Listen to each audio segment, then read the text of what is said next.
Okay, hello guys. I'm at Logan Heights right now, and I'm going to explain to you how the draft system works so that you have a basic understanding of how beer pours, and you'll get an idea of if something's wrong, what's wrong.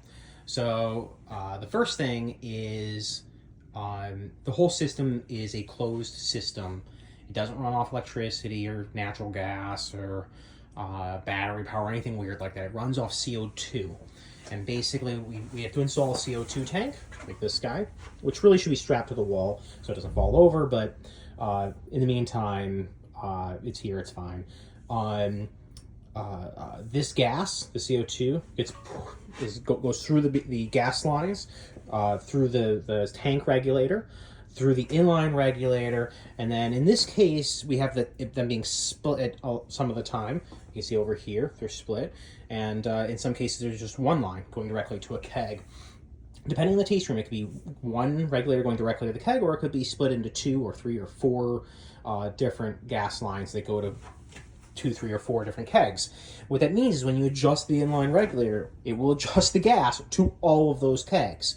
But if you just have one going to it, then it just adjusts that keg, which is kind of nice, but it's a little more expensive to install in that way. So depending on the taste room, you'll have a different layout.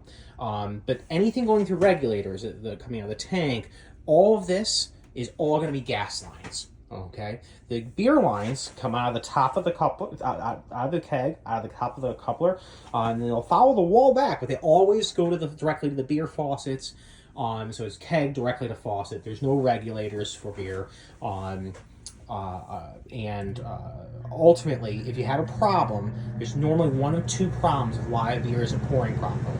The first is temperature, and something's wrong with the condensing unit. It's not making it quite cold enough in here, and that's making the beer pour heady. Visualize opening a can of beer that's room temperature, how it sort of explodes. Same thing happens with a keg where it pours more heady. The alternative is there's something wrong with the keg or the regulator. There's a gas issue. It's not pushing enough gas. And if that's the case, it'll just be normally be one keg that's having a problem. And there's a few different ways you can troubleshoot it. The first is adjusting the actual pressure.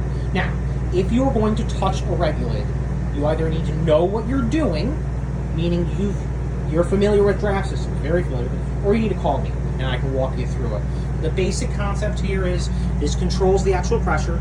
Turning clockwise turns up the pressure, turning counterclockwise turns down the pressure. There's a valve underneath that turns off the gas coming out of the regulator. Depending on the style of regulator, these ones you pull out to adjust it, and you set it back in so it doesn't accidentally get bumped. These ones have a nut here that sometimes you have to back off so that you can turn up the pressure, and that's so you don't accidentally bump it and turn the pressure up. Your goal for inline regulators is for it to be 8 to 12 psi. Your goal for the tank regulator is 20 to 30. That's higher because it feeds to all of the inline regulators. So you want that higher. When you have problems with the gas line, you're going to contact me and I'll walk you through it. But it is a closed system. It's pretty simple.